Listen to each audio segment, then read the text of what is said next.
பகவானாகிய நாராயண பாண்டவர் ஐவர் ராஜாக்களும் அரக்கு மாளிகையில் இருந்து ஆதிமாயன் கிருபையினால் உயிர் தப்பித்து அரக்கு மாளிகையிலிருந்து வெளியேறிட்டாங்க.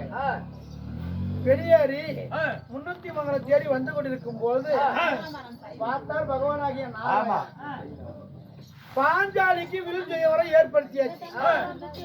56 நாட்டு மன்னர்களும் வந்துகிட்டு இருக்கிறாங்க. ஆனா பாண்டவருக்கு எப்படி தகவல் சொல்றது? பாண்டவர் காட்டுல இருக்கிறாங்க. பாஞ்சாலிக்குன்னு பிறந்தவன் அர்ஜுனன். அர்ஜுனுக்கு இந்த தகவல் எப்படி சொல்றது? அப்படி என்பதற்காக பகவானாகிய நாராயணன் ஒரு பிராமணராக உருமாறி பாண்டவர் வழியா போகணும் அப்படி என்று கிருஷ்ண பரமாத்மாவாகப்பட்டவர் அதாவது ஐதாக வருகின்றாங்க.